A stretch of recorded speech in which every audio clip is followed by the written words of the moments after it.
Hello everyone, I welcome you all to conquer UPSC prelims Josh 2021 की series में यह हमारा 7th लेक्चर है, जहां पे हमारा टारगेट है 100 लेक्चर्स को कवर करना बिफोर द प्रीलिम्स 2021।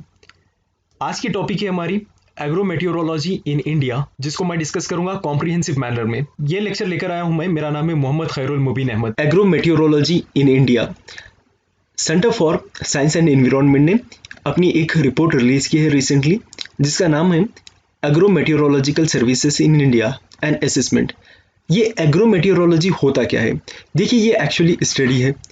किस चीज़ की स्टडी है? ये क्लाइमेट और वेदर इंफॉर्मेशन की स्टडी है। ये किस तरह से यूज़ में आई है? हमें एग्रीकल्चर प्रोडक्टिविटी को और ज़्यादा इम्प्रूव करने में यह हमें मदद प्रोवाइड कर सकती है।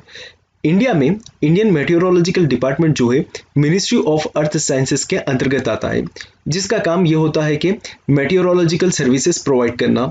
और ये किस तरह से काम करती है? ये एडवाइजरी सर्विसेज प्रोग्राम के थ्रू काम करती है। 3 सब सेक्टर्स में वर्क करके ये अपने सर्विसेज प्रोवाइड करती है, जैसा कि वेदर को फोरकास्ट करें, जनरेशन ऑफ एग्रोमेट एडवाइजरीज के वेदर किस तरह से हो रहा है और ये किस तरह से अफेक्ट करेगा फार्मिंग को, ये बताएं। और तीसरा, dissemination of advisories, 2 way communication होता है ये यूजर्स के साथ, जहाँ पे यूजर्स अपनी व्यू रख सकते हैं और आईएमडी अपना फोरकास्ट करके बताएगा यूजर्स को। नेक्स्ट इज, ये देखिए किस तरह से हमें नीड हो सकती है एग्रोमेटियोरोलॉजी की। देखिए, ये जैसा कि मैंने कहा कि ये एक स्टडी है, वेदर को स्टडी करेगा। अब जब हम वेदर को स्टडी कर लें, वेदर फोरकास्ट कर लें, वेदर फोरकास्ट बहुत सारे चीज़ों में काम में आता है, जैसा कि it is an essential part in many farming operations. पता है आपको, वीडिंग के लिए हमें ना रेनलेस पीरियड चाहिए, तो वेदर फोरकास्ट में बताया जाएगा कि ये रेनलेस पीरियड है, यहाँ पे आप वीडिंग कर लें। और जब आप प्लांटिंग के लिए जाते हो, प्लांटिंग में क्या होगा? रेगुलर रेन चाहिए, लेकिन बहुत ज़्यादा रेन नहीं चाहिए। और स्प्रेइंग के लिए भी, स्प्रेइंग विंडी वेदर में नहीं करते, तो वेदर फोरकास्ट में मालूम हो जाएगा कि विंडी वेदर कब होगा, या टू हेवी रेन कब होगी, या फिर रेनलेस पीरियड कब होगा। तो इस तरह से वेदर फोरकास्ट मालूम हो सकता है एग्रोमेटियोरोलॉजी की मदद से। Second is minimize crop loss.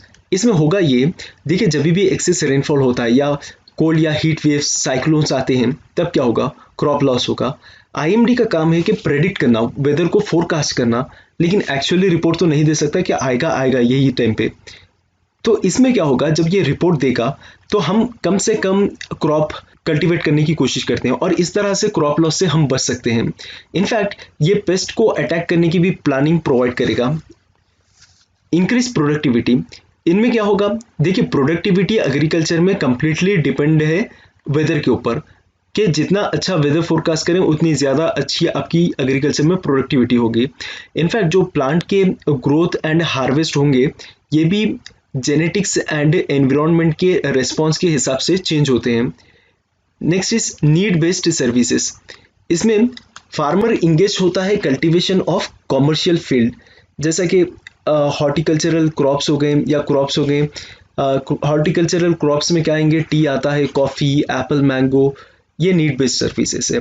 Climate change में भी ये मदद प्रोवाइड कर सकता है कि ये इफेक्टिवली और टाइमली अपने प्रेडिक्शंस दे सकता है कि किस तरह से करंट क्लाइमेट चेंज का रेट क्या है। तो देखिए, एग्रोमेटियोरोलॉजिकल स्टडीज जो है, अगर वो बहुत बेहतरीन ढंग से स्टडी किए तो हम हमारे फार्मर्स को लॉस होने से बचा सकते हैं और जिंदगियों को लॉस होने से बचा सकते हैं। आई होप आपको बहुत अच्छी तरह से समझ में आया होगा। With this I am closing the discussion. Thank you.